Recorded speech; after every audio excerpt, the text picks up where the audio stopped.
வணக்கம்.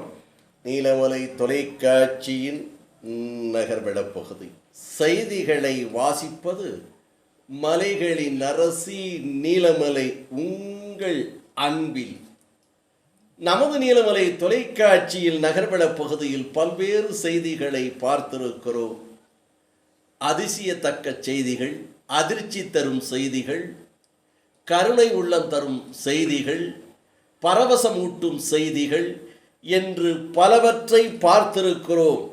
இன்றைக்கு நாம் ஒரு வீடு இல்லை காடுகள் போன்ற இடத்திலே அட்டைகளாலும் பல உபயோகமற்ற பொருள்களாலும் அமைக்கப்பட்ட ஒரு வீட்டில் குடியிருக்கும் ஆயிஷா என்ற 13 வயது பெண்ணும் அவருடைய தாயாரும் வாழ்ந்து கொண்டிருக்கிறார்கள் என்று ஆரியா என்ற ஒரு சமூக ஆர்வலர், அக்கறை கொண்ட பெண்மணி நமது நகர்வள பகுதிக்கு எந்த தகவலையும் தந்திருக்கிறார். ஒரு குடியிருக்க முடியாத நிலையில் பாம்புகளும் பல்லிகளும் விஷ ஜந்துக்களும் வாழுகின்ற ஓர் இடத்தில் வீடு கட்டி அவர்கள் வாழ்ந்து கொண்டிருக்கிறார்கள். ஏற்கனவே நல்ல ஒரு வீடு இருந்தது. அது பழமையின் காரணமாகவும் தொடர்ந்து மழை பொழிந்ததின் காரணமாகவும் சிதைந்து அந்த வீடு உருக்குலைந்து ஒன்றுமே இல்லாத நிலை ஏற்பட்டதின் காரணமாக இவர்கள் அதன் அடுத்தே ஒரு சிறிய அட்டைகளும் கார்ட்போர்ட் என்று சொல்லப்படுகின்ற ஒரு பொருளை கொண்டு வீடுகளை போன்ற ஒரு அமைப்பு தகரத்தால் செய்து அமைத்திருக்கிறார்கள். இதை பார்க்கின்ற போது இறைவன் இந்த உலகத்தில் எப்படியெல்லாம் மனிதர்களை படைத்து அவர்களை நிலைமையை, வாழ்க்கையை ஓட்டுவதற்கான வழிவகையை செய்திருக்கிறார் என்று பாருங்கள்.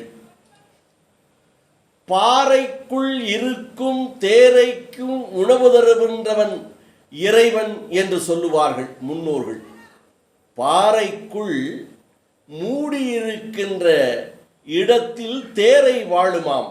அந்த தேரைக்கும் உணவை தந்து காப்பாற்றுகின்றவன் இறைவன் என்று சொல்லுகின்ற அந்த இறைவனிடத்தில்தான் எத்தனை ஒரு ஓர வஞ்சனை என்பதை மக்கள் சொல்லுகிறார்கள்.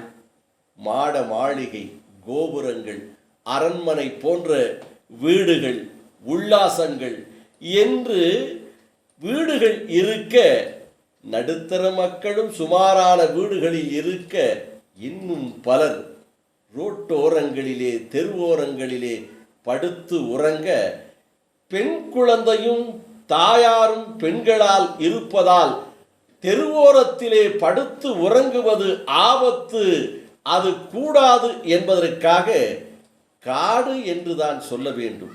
அருகிலெல்லாம் வீடு இருக்கிறது. இருந்தாலும் அந்த பகுதியிலே காடு மண்டி கிடக்கிறது. பார்க்கின்ற இடமெல்லாம் செடிகளும் முட்களும் நிறைந்த இடத்திலே இவர்கள் ஒரு வீட்டிலே குடியிருக்கின்ற நிலைமையை இந்த பெண்மணி நமக்கு எடுத்து சொல்லுகிறார். இவருக்கு ஏதாவது உதவி செய்து ஒரு சுமாரான வீடை வாழ வேண்டும். அந்த தாயார் சொல்லுகின்ற போது, உங்களுக்கு என்ன வேண்டும் என்று கேட்டால், என்னுடைய இந்த 13 வயது வரைக்கும் நான் இதை வளர்த்து விட்டேன். இந்த பெண்ணை இன்று வளர்ந்து அது பெரிய பெண்ணாக மாறக்கூடிய நிலையில் 13 வயதிலே இருக்கிறது. அதற்கு பாதுகாப்பு தேவை. அது படுத்து உறங்குகின்ற போது நிம்மதியாக உறங்க வேண்டும், உணவு கிடைக்க வேண்டும் என்பதுதான் என்னுடைய எண்ணமாக இருக்கிறது. மாட மாளிகை, கோபுரங்கள், வீடுகள், வசதி என்று எனக்கு தேவையில்லை. இருப்பதற்கு, நிம்மதியாக உறங்குவதற்கு ஒரு சாதாரண வீடுகள் கிடைப்பதற்கான உதவிகளை நல்லுள்ளம் கொண்டவர்கள் செய்ய வேண்டும் என்று அந்த தாயார் சொல்லுகிறார். அந்த ஆயிஷா என்ற 13 வயது உறங்குகின்ற போது ஒரு முறை நல் உறக்கத்திலே கண்ணின் மீது ஒரு அட்டை விழுந்து விட்டது. அது ஏதோ திடீரென்று விழித்ததினால் அந்த அட்டையை தட்டி விட்டேன், இல்லை என்றால் கண் பார்வையே போயிருக்கும் என்று அந்த 13 வயது ஆயிஷா என்ற அந்த மழலை சொல்வதை கேட்கின்ற போது நெஞ்சம் பதறுகிறது. இப்படியும் இறைவன் மனிதர்களை உலகத்தில் வாழ்வதற்கு வைத்திருக்கிறானா? நல்லுள்ளம் கொண்டவர்களே, கருணை உள்ளம் கொண்டவர்களே, தயாளம் மனதை படைத்தவர்களே, இவர்களுக்கு உதவி செய்யுங்கள் என்று அந்த பெண்மணி கேட்டதைத்தான் நாமும் கேட்கிறோம். உங்களுக்காக இந்த வீடியோவை பதிவு செய்கிறோம். நமது நீலமலை தொலைக்காட்சி ரசிகர் பெருமக்களுக்காக, நம்முடைய நீலமலை தொலைக்காட்சி யூடியூபினுடைய நேயர்களுக்காக பார்த்து இவர்களுக்கு உதவிகளை செய்யுங்கள் என்று നാമും അവരോട് ചേർന്ന് കേൾக்கிறோம். ആര്യാണേ, കൊച്ചിയിലാണ് ഞാൻ ജനിച്ചതും വളർന്നതും. പക്ഷെ എന്റെ കൊച്ചിയിൽ ഇത്രയും ദാരുണമായ ഒരു രീതിയിൽ ഒരു അമ്മയും മകളും ജീവിക്കുന്നു എന്ന് പറയുമ്പോൾ സത്യമായിട്ട് എനിക്ക് നാണക്കേടാവുകയാണ്. ഒന്ന്, ഞാനൊരു പെണ്ണായതുകൊണ്ട്, എനിക്ക് 2 പെൺകുട്ടികൾ ഉള്ളതുകൊണ്ട് കൂടുതൽ വളച്ചു നീട്ടാണ്ട് നമുക്ക് അവരുടെ കാര്യങ്ങളിലേക്ക് പോവാം. നിങ്ങൾ കാണുന്നുണ്ടാവും, ഈ ഒരു പരിസരത്താണ് അവർ താമസിക്കുന്നത്. പാമ്പുകളും വിഷമുള്ള പല ജീവികളും ഇവിടെ ഉണ്ട്. ഇതിന് ചുറ്റുമാണ്. എന്താ പറയേണ്ടതെന്ന് പോലും എനിക്ക് പറ്റില്ല, കാരണം എന്റെ തൊണ്ട ഇടറുന്നുണ്ട്. നിങ്ങൾ കാണുന്നുണ്ടാവും ഈ ഒരു വീട്. ഇതിന്റെ ഉള്ളിലെ അവസ്ഥ നമുക്ക് കാണാം. കൂടെ അവരോട് തന്നെ അവരുടെ അവസ്ഥയെക്കുറിച്ച് ചോദിക്കാം.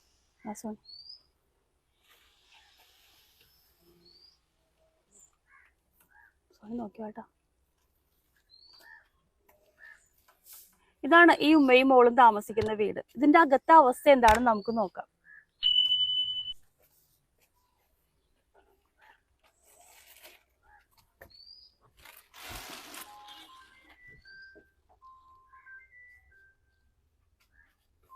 ഇവിടെയാണ് ഇവര് കിടക്കുന്നത്. ഭക്ഷണം പാകം ചെയ്യുന്നത് ഇവിടെ തന്നെയാണോ? കിടക്കാനും കഴിക്കാനും വരുന്ന ഒരു എന്താ പറയാ റൂം. നമ്മളൊക്കെ പല സൗകര്യങ്ങളിൽ ഇരുന്നും കിടന്നും സുഖിച്ചും ജീവിക്കുമ്പോൾ ഈ ഒരു കുഞ്ഞൊരു അമ്മയും ജീവിക്കുന്ന ഒരു ജീവിതമാണ് ഈ കാണുന്നത്. എന്താ ഇതിനെക്കുറിച്ച് പറയേണ്ടതെന്നൊന്നും എനിക്കറിയില്ല. എന്റെ എന്താ പറയാ, എനിക്കൊന്നും പറയാൻ കിട്ടണില്ല കേട്ടോ സത്യത്തില്. നമുക്ക് അവരോട് തന്നെ ചോദിക്കാം, എന്താണ് നിങ്ങളുടെ അവസ്ഥ എന്താണെന്നുള്ളത് അവരോട് തന്നെ ചോദിക്കാം. പേരെന്താണ്? എന്താണ് ഇപ്പൊ നിങ്ങളുടെ? നല്ലൊരു വീട്ടിൽ കിടക്കണം എന്നുള്ള ആഗ്രഹം. നല്ലൊരു വീട്ടിൽ കിടക്കണം എന്നുള്ളതാണ് ആഗ്രഹം. മോളും വന്നേടാ. പേരെന്താണ്? ഇത് ആസിയ. ആസിയയുടെ വീടാണ് ഈ കാണുന്നത്. ഈ ഉമ്മ പറയുന്ന ഒരു കാര്യം എന്ന് വെച്ചാല് ഈ കുഞ്ഞിനെ അടച്ചുറപ്പുള്ള ഒരു മുറിയിൽ കിടത്തി ഉറക്കണം എന്നുള്ളത് മാത്രമാണ്. ഇതിനേക്കാൾ എന്താണ് ഞാൻ നിങ്ങളോട് പറയേണ്ടത്? ഒരു അവസ്ഥ കണ്ടിട്ട് ഞാൻ പറയാതെ തന്നെ നിങ്ങൾക്ക് മനസ്സിലാവുന്നുണ്ടാവില്ലേ? 11 വയസ്സുള്ള ഒരു മോളാണ്. മോൾ ഇതിന്റെ ഇടയിൽ എവിടെ ഇരുന്നിട്ടാ പഠിക്കുന്നത്? ഇവിടെ ഇരുന്ന് പഠിക്കും. എടാ, ഇത് എന്താ, പാമ്പിനെയൊക്കെ കാണാറുണ്ടോ ഇവിടെ? പാമ്പും എല്ലാം ഉണ്ടെന്ന് തോന്നണല്ലേ? ഇഴജന്തുക്കളെല്ലാം. എങ്ങനെ ഇഴജന്തുക്കൾ ഇല്ലാതിരിക്കും? ഒരു കാടിന് നടുവാണ് ഒരു വീട്. ശരിക്കും ഈ വീടിന് മതിൽ എന്ന് പറയുന്ന സംഭവം ഒന്നുമില്ല. വെറുതെ ഒരു പ്ലൈവുഡ് വെച്ച് മറച്ച ഒരു റൂം. അതാണ് ഇതിന്റെ അവസ്ഥ. നിങ്ങൾ കാണുന്നുണ്ടാവും, ഒരു കൈ പൊക്കിയാല് തൊടാൻ പറ്റുന്ന അത്ര പൊക്കത്തിലാണ് ഇരിക്കുന്നത്. വർഷങ്ങളായി ഇവരിതിൽ താമസിക്കുന്നത്. നിങ്ങൾ പല ആളുകളോട് പറഞ്ഞിട്ടില്ല ഒരു വീട് വെച്ച്? 3ാം ഡിവിഷനിലെ കൗൺസിലർ പറഞ്ഞ് നമുക്ക് വീട് ശരിയാക്കി തരാന്ന് പറഞ്ഞിട്ടുണ്ട്. ഇവരുടെ പരിസരവാസികളോട് ഇവരുടെ അവസ്ഥ എന്താണെന്ന് ചോദിക്കാം. ഇന്ന് വന്ന് വീഡിയോ എടുക്കുന്ന എന്നെക്കാൾ നന്നായിട്ട് അറിയാൻ പറ്റും ഈ ചുറ്റുവട്ടത്തുള്ള ആൾക്കാർക്ക്. നമുക്ക് അവരോട് തന്നെ ചോദിക്കാം അല്ലെ. ഞാനിപ്പോ വന്നിട്ട് ഇവിടെ വീട് വീണെന്ന് പറഞ്ഞതിന് ശേഷമാണ് ഞാൻ അവിടെ തന്നെ അടുത്ത് താമസിക്കുന്നത്. ഇന്ന് അടുത്ത വീട്ടിലെ അൻസലിനെ വന്നിട്ട് ഒരു വീഡിയോ കാണിച്ചപ്പോഴാണ് അറിയണത് ഇത്രയും ഭീകരമായ ഒരു അവസ്ഥയിലാണ് ഈ മക്കൾ കിടക്കണമെന്നുള്ളത്. അപ്പൊ ഇതൊക്കെ കണ്ടപ്പോൾ ഞങ്ങളൊന്ന് കയറി നോക്കാന്ന് വിചാരിച്ചെങ്കിലും ഇവിടെ കയറാൻ പറ്റാത്തൊരവസ്ഥയാണ്. അപ്പൊ ആ അവസ്ഥയിൽ ഇവരെങ്ങനെയാണ് ഇവിടെ കിടക്കണമെന്നുള്ളതാണ് ഞങ്ങളുടെ ഇത്. അപ്പോൾ പറഞ്ഞ് കൗൺസിലേഴ്സിനൊക്കെ വിവരം അറിയിച്ചിട്ടുണ്ടെന്ന് പറഞ്ഞു. പക്ഷെ അതിനുള്ള മറുപടി എന്താണെന്ന് എനിക്കറിയില്ല, അവരെന്താ പറഞ്ഞിരിക്കണമെന്ന് തന്നെ. പിന്നെ ഇവിടെ പുറമ്പോക്ക് ഭൂമി ഉണ്ടെങ്കിൽ അവർക്കൊരു വീട് വെച്ച് കൊടുക്കണമെന്നാണ് ഞങ്ങൾ പരിസരവാസികളുടെ ആവശ്യം. കാരണം ഒരു 10-11 വയസ്സുള്ളൊരു പെൺകുട്ടിയാണ്. അവരുടെ അവസ്ഥ അറിയാലോ, ഒരു കുട്ടിക്ക് എത്ര അടച്ചുറപ്പ് വേണമെന്ന്. അപ്പൊ ആ ഒരു എന്താണ് അതിനു വേണ്ടി ചെയ്യാൻ പറ്റണം അതൊന്ന് ചെയ്ത് കൊടുക്കണം. ശരിക്കും എനിക്ക് 2 ദിവസം മുമ്പ് ഒരു കോൾ വന്നിട്ട് അതിനെക്കുറിച്ച് ഡീറ്റെയിൽ അറിയാൻ വേണ്ടിയിട്ട് ഞാൻ ഇവരോട് ചോദിച്ചപ്പോൾ എനിക്ക് കുറച്ച് ഫോട്ടോസും വീഡിയോസും ഒക്കെ വിട്ടു തന്നു. അത് കണ്ടിട്ടാണ് ഞാനിവിടെ വന്നത്. ഇങ്ങനെ ഒരു കണ്ടന്റ് ചെയ്യുന്ന ഒരാളെ അല്ല ഞാനിവിടെ. അപ്പൊ എനിക്ക് ആ ഒരു വീഡിയോസും കാര്യങ്ങളൊക്കെ വിട്ട് എന്നെ ഇങ്ങോട്ട് വരാനായിട്ട് വിളിച്ചത് നമ്മുടെ ഈ ഒരു വീടിന്റെ അടുത്ത് താമസിക്കുന്ന ഒരു ഇതാണ്. അപ്പൊ നമുക്ക് അവരോട് തന്നെ ഡീറ്റെയിൽ ആയിട്ട് ചോദിക്കാം. എൻ്റെ പേര് അൻസലിന. പക്ഷേ വർഷങ്ങളായി കാണാൻ തുടങ്ങിയിട്ട്, ചെറുതിലേ മുതലേ കാണണേണ്. ഒക്കെ എൻ്റെ വീടൊന്ന് വന്ന് നോക്കുന്നു, വീട് വെക്കാനുള്ളൊരു സഹായം എന്തെങ്കിലും ആരോടൊക്കെ ഒന്ന് പറഞ്ഞിട്ടൊന്ന് ശരിയാക്കി തരാൻ പറഞ്ഞിരുന്നു. ഞാൻ കൗൺസിലറിനെ കൊണ്ട് ചെന്ന് പറഞ്ഞിരുന്നു. ചെയ്യൂലെന്ന് പറഞ്ഞിട്ടില്ല, ചെയ്യാന്ന് പറഞ്ഞിട്ടുണ്ട്. നിങ്ങൾ ചെയ്യുമ്പോൾ ഞാൻ കൂടെ നിന്ന് ചെയ്യാന്ന് കൗൺസിലർ പറഞ്ഞിട്ടുണ്ട്. ഈ വീഡിയോ കണ്ട ആൾക്കാരെ ഒന്ന് ഇവർക്ക് വേണ്ടിയിട്ട് സഹായിക്കാനും മനസ്സുണ്ടായി ഒന്ന് സഹായിക്കണം ഈ വീഡിയോ കണ്ടിട്ട്. പിന്നെ അടച്ചുറപ്പുള്ള വീട് ആവശ്യമാണ്. കാരണം ഇതിന്റെ വാപ്പാടെ എന്ന് വെച്ചിട്ടുണ്ടെങ്കിൽ വാപ്പാടെ ഒന്ന് അന്വേഷിച്ചാൽ അറിയാം, പുള്ളി ഇതിൽ കുടിക്കണ കൂട്ടത്തിലാണ്. അപ്പൊ അതിന് അത്ര ഉത്തരവാദിത്വം ഉണ്ടാവില്ല. ഇത് എന്താണെന്നുള്ളത്, പെൺകുട്ടി വളർന്നു വരുന്നുണ്ട്, അതിനെന്താണ് വേണ്ടത്, അതിന്റെ സാഹചര്യം എന്താണെന്ന് അറിയാത്തതാണ്. ഞാനൊരു അംഗൻവാടി ടീച്ചർ എന്ന നിലക്കാണ് ഇപ്പൊ ഈ കാര്യം പറയുന്നത്. ഒരു മനുഷ്യനില്ല രാത്രിയൊക്കെ ഞാൻ നിങ്ങൾ ഈ ചുറ്റുവട്ടങ്ങളൊന്ന് നോക്കിക്കേ, അപ്പടി ഇത് പിന്നെ കാട് പിടിച്ചെടുക്കണ ചേമ്പും ഇതും, ഇതിന്റെ ഉള്ളിൽ എന്തൊക്കെ ജീവികളുണ്ടെന്നൊന്നും നമുക്ക് അറിയാൻ പറ്റൂല. ഇവിടെയാണ് പാചകം ചെയ്യുന്നതെന്ന് നമുക്കൊന്ന് നോക്കാട്ടോ. ഈ വഴി കണ്ടോ, ഇവിടെ മഴ പെയ്ത് കഴിഞ്ഞാൽ മൊത്തം വെള്ളമാണ്. ഇതിലൂടെ വന്നിട്ട് വേണം ഇവിടെ നിന്നിട്ട് വേണം പാചകം ചെയ്യാൻ. ഇത് കണ്ടില്ലേ, ഇവിടെയാണ് ഇവര് പാചകം ചെയ്യുന്നത്. മഴ പെയ്താൽ ഇവരെങ്ങനെ ഫുഡ് ഉണ്ടാക്കുമെന്ന് ആലോചിച്ച് നോക്കിയേ. ഇവിടെ നല്ല വിഷം കൂടിയ പാമ്പുകളും അതുപോലെ തന്നെ ചെള്ളുകള്, പഴുതാര, ചൊറിയമ്പുഴു പറന്ന് വീഴുന്നതിന് ഭക്ഷണം കഴിക്കാൻ പോലും നിവർത്തിയില്ല എന്നാ പറയണത്. ഇത് ഇവരുടെ പഴയ വീടായിരുന്നു. ഇതാകെ നശിഞ്ഞിട്ട് ഇവിടെ ഒരു കാരണവശാലും ഇവർക്ക് താമസിക്കാൻ പറ്റാത്തൊരു അവസ്ഥ. മഴ പെയ്യുന്ന സമയത്ത് റെയിൻകോട്ട് ഇട്ടിട്ടാണ് ഇവിടെ പാചകം ചെയ്യണത്.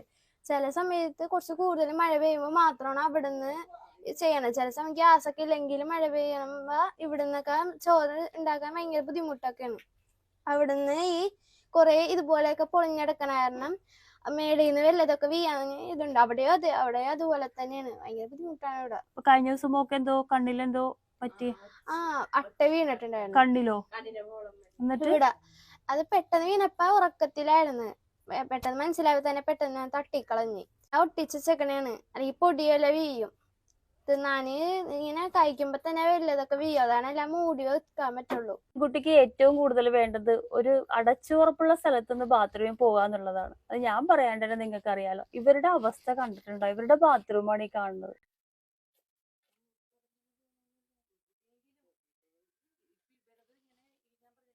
ഇവരുടെ ബാത്റൂമാണ്. ഇനി നമുക്ക് ഇവരുടെ ടോയ്ലറ്റ്, അതായത് എന്താ പറയാ, നിങ്ങൾക്ക് അറിയാലോ, അതിന് വേണ്ടിയിട്ടുള്ള സ്ഥലം നമുക്കൊന്ന് പോയി കണ്ടു നോക്കാം.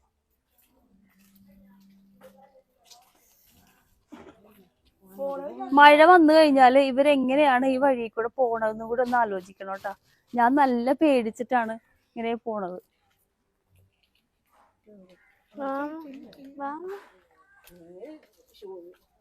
ഈ കാണുന്നതാണ് ഇവരുടെ ബാത്റൂം. ഇതിനൊരു മര്യാദക്കുള്ള ഡോറ് പോലും ഇല്ല. കാണുന്നില്ലേ? നമ്മുടെ മക്കളാണ് ഈ ഒരു അവസ്ഥയിലെങ്കിൽ നിങ്ങളൊന്ന് ചിന്തിച്ചു നോക്കി. ഇവരാഗ്രഹിക്കുന്നത് കൂടുതലൊന്നുമല്ല, അടച്ചുറപ്പുള്ള ഒരു മുറി. അത് മാത്രമാണ്. ഇന്നത്തെ കാലഘട്ടം വളരെ മോശമാണ്. ഈ 11 വയസ്സുള്ള ഈ ഒരു പെൺകുട്ടിനായിട്ട് അടച്ചുറപ്പുള്ള ഒരു മുറിയിൽ താമസിക്കണമെന്ന് മാത്രമാണ് അവൻ ആഗ്രഹിക്കുന്നത്. എനിക്കൊന്നും പറയാനില്ല. നിങ്ങൾ കണ്ടിട്ട് തീരുമാനിക്കുക ഇവർക്ക് നിങ്ങൾക്ക് എന്ത് ചെയ്തു കൊടുക്കാൻ പറ്റുമെന്ന്. ചിലപ്പോൾ 1 രൂപയായിരിക്കും നമ്മളെ കൊണ്ട്. 10 പേര് 1 രൂപയാകുമ്പോഴേക്കും അതിന് വലിയ വാല്യൂ ആയിട്ട് മാറും. പിന്നെ പറയാനുള്ളത്, ഒരു പക്ഷെ നമ്മുടെ കയ്യിൽ ഒന്നുമില്ലെങ്കിലും ഈ വീഡിയോ ഒന്ന് ഷെയർ ചെയ്ത് കൊടുക്കുക. ആർക്കെങ്കിലും സഹായിക്കാൻ മനസ്സുള്ളവരുണ്ടെങ്കിൽ അവരിലേക്ക് ഈ വീഡിയോ ഷെയർ ചെയ്ത് കൊടുത്തിട്ടുണ്ടെങ്കിൽ ഈ കുട്ടികൾക്ക് ഒരു അടച്ചുറപ്പുള്ള ഒരു മുറിയും ഒരു ബാത്റൂമുമായി മനസ്സമാധാനത്തോടു കൂടി കിടന്നുറങ്ങാനായിട്ട് സാധിക്കും. നോക്കിയോടാ.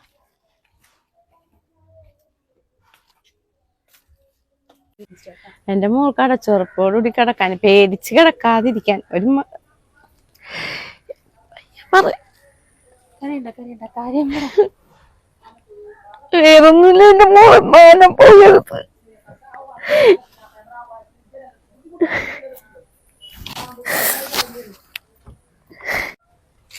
ഞാൻ ഇത്രയും നോക്കി വളർത്തി, ഇനി എനിക്ക് താങ്ങാൻ പറ്റൂല ഇതിൻ്റെ ഉള്ളിൽ കിടന്നിട്ട്. പ്രോപ്പർട്ടിയാണ്. അപ്പൊ ഇതിന്റെ ഉടമക്കാരോട് പറഞ്ഞിട്ട് ഇത് ക്ലീൻ ചെയ്യാൻ പറയണം. കാരണം കോർപ്പറേഷന് പിന്നെ നോട്ടീസ് കൊടുത്തിട്ട്, കാരണം ഉടമക്കാരുള്ളത് കൊണ്ടിട്ട് കോർപ്പറേഷന് നോട്ടീസ് കൊടുത്തിട്ട് ഇത് ക്ലീൻ ചെയ്യിക്കാവുന്നതാണ്. ക്ലീൻ ചെയ്യാനുള്ളത് അതിനുള്ള നടപടി എത്രയും പെട്ടെന്ന് സ്വീകരിക്കണം. ഇതിന് കൗൺസിലറുടെ കോർപ്പറേഷനിൽ എന്താണ് വേണ്ടെന്ന് വെച്ചിട്ടുണ്ടെങ്കിൽ അവിടെ ഒരു നോട്ടീസ് കൊടുക്കുക. കാരണം ഇത്രയും പോട്ടെ അവർ താമസിക്കണത് ഇതേപോലെ വൃത്തികെട്ട സ്ഥലത്താണ് വിചാരിക്കുക, ഈ ചുറ്റിനുള്ളത് ക്ലീൻ ചെയ്യാല, അവരവരുടെ പ്രോപ്പർട്ടി മതില് കെട്ടി അത് സുരക്ഷിതമായിട്ട് വെക്കട്ടെ. ഇങ്ങനെയാണ് ഒരാൾക്കാരോട് ചെയ്യണത്. പ്രവാസികൾക്ക് ബുദ്ധിമുട്ടാണ് ഇങ്ങനെ കിടക്കുമ്പോഴും. ആ ഉമ്മാക്ക് മോൾക്ക് പ്രത്യേകിച്ച് ബുദ്ധിമുട്ടാണ്, അവരാണ് അതിന്റെ ഉള്ളിൽ കിടക്കുന്നത്. പക്ഷെ ഞാൻ പറയണത് എന്താന്നാ, ഇത് ക്ലീൻ ചെയ്യാനായിട്ട് കോർപ്പറേഷൻ നോട്ടീസ് കൊടുക്കുക. കാരണം ഇല്ലാത്ത ഭൂമിക്കാണ് നേരിട്ട് കോർപ്പറേഷന് പിന്നെ നോട്ടീസ് കൊടുക്കാൻ പറ്റത്. ഇതിപ്പോ ഇതിന് ഉടമക്കാരുണ്ടെങ്കിൽ തീർച്ചയായിട്ടും അവിടെ കൊണ്ട് അതിനുള്ള ഇത് കൊടുക്കാവുന്നതാണ്, പേപ്പർ കൊടുക്കുക കോർപ്പറേഷൻ വക. എന്നിട്ട് ഇത് ക്ലീൻ ചെയ്യാൻ വേണ്ടിയിട്ട് ഇത്ര ദിവസത്തിനുള്ളിൽ ക്ലീൻ ചെയ്യാൻ പറഞ്ഞാൽ അവർക്ക് നോട്ടീസ് കൊടുക്കാവുന്നതാണ്. നോട്ടീസ് കൈപ്പറ്റാനുള്ള ആൾക്കാരും ഉണ്ട്, ഉടമക്കാരുള്ള സ്ഥലമാണ് ഇത്. ഇതുവഴി ഇങ്ങോട്ട് തിരിച്ചു വരുന്ന സമയത്ത് ഇവിടെ നിൽക്കുന്ന പണിക്കാരൻ എന്നോട് സംസാരിച്ചത് ഇവര് പാമ്പിനെ കാണാറുണ്ടെന്നാണ് പറയുന്നത്. അല്ല, ഇവിടെയല്ലേ കാണാറുള്ളത് നിങ്ങള്? വീട്ടിലേക്ക് ഇന്നലെ പോണുണ്ടായിരുന്നു. ഈ വീട്ടിലേക്ക് അങ്ങോട്ട് സ്ഥിരം പാമ്പുണ്ട്? ഇവിടെ സ്ഥിരമായിട്ടുണ്ട്. വലിയ സൈസ് പാമ്പായിരുന്നു ഞാൻ കണ്ടത്. ഏത് സൈസാന്ന് എനിക്കറിയില്ല. ഞാൻ ഇന്നലെയും കണ്ട് ഇന്നും കണ്ട് പാമ്പിനെ. പ്രിയമുള്ളവരെ, ഈ വീഡിയോ കണ്ടിട്ട് എന്റേത് അടച്ചുറപ്പുള്ള ഒരു വീട് മാത്രമാണ്. ഞാനൊരു ഗൂഗിൾ പേ നമ്പർ കൊടുക്കാം. എന്റേതല്ല, ഈ തടയാണ്. സത്യമാണ് എന്ന് നിങ്ങൾക്ക് തോന്നുന്നുണ്ടെങ്കിൽ മാത്രം നിങ്ങൾ ഈ ഉമ്മയ്ക്കും മകൾക്കും വേണ്ടി ഒരു സഹായം ചെയ്യും. ഞാൻ ഇവിടെ ഒരു ഗൂഗിൾ പേ നമ്പർ കൊടുക്കാം. ഇത് ആസിയ സലീം എന്ന പേരിലാണ് കേട്ടോ. ഇത് കറക്റ്റ് ആണോ എന്ന് നിങ്ങൾ നോക്കിയതിന് ശേഷം മാത്രം നിങ്ങൾ പൈസ ഇതിനകത്തേക്ക് ഗൂഗിൾ പേ ചെയ്ത് കൊടുത്താൽ മതി. പക്ഷേ നിങ്ങളെ കൊണ്ട് ഇതിനകത്തേക്ക് ഒരു സഹായം ചെയ്യാൻ പറ്റിയില്ല എങ്കിൽ കൂടി സുമനസ്സുള്ള മറ്റുള്ളവരിലേക്കും കൂടി ഈ വീഡിയോ ഒന്ന് ഷെയർ ചെയ്ത് കൊടുക്കാനും മറക്കരുത് കേട്ടോ. நம்மிடம் தெரிவித்த ஆர்யா அவர்கள் கொச்சியிலேதான் கேரளா மாநிலம் பிரபலமான ஒரு ஊராக இருக்கின்ற கொச்சியில்தான் இந்த நிலை என்றும், இன்னும் பக்கத்தில் இருக்கக்கூடிய அவர்கள் வீட்டின் அருகிலே இருக்கக்கூடிய பெண்களையெல்லாம் அழைத்து அவரிடத்திலும் கேட்கிறார் ஆர்யா. அவர்களும் இவருடைய நிலைமையை எடுத்துச் சொல்லுகிறார்கள். அங்கே இருக்கின்ற நகராட்சியினுடைய கவுன்சிலரும் அவருக்கு உதவி செய்வதாக சொல்லி இருக்கிறார்கள். இருந்த போதிலும் போன்பேயினுடைய நம்பரை ஆயிஷா அவருடைய நம்பரை தந்திருக்கிறார்கள். முடிந்த அளவுக்கு நல் உள்ளம் கொண்டவர்கள், நீலமலை தொலைக்காட்சி ரசிகர்களும் யூடியூப் நேயர்களும் முடிந்த அளவுக்கு இவர்களுக்கு உதவியை செய்யுங்கள். ஒரு துளி வெள்ளம் பல ஆறாக ஓடக்கூடியும் என்ற நிலை இருக்கிறது. ஒன்றொன்றாகத்தான் 100 வருகிறது என்பதை எண்ணி உங்களால் முடிந்ததை இந்த ஆயிஷா என்ற அந்த 13 வயது சிறுமிக்கும் அதனுடைய தாயாருக்கும் படுத்து இரவு நேரத்தில் பாதுகாப்பாக எந்த அச்சமில்லாமல் மிருகங்கள், இந்த பாம்புகள், பல்லிகளின் பயமில்லாமல் உறங்குவதற்கான ஒரு அழகான வீடுகளை கட்டுவதற்கு உங்களால் முடிந்த நிதியை செய்யுங்கள் என்று கேட்பது மலைகளின் அரசி நீலமலை. இத்தோடு நகர்வளம் நிறைவு பெறுகிறது.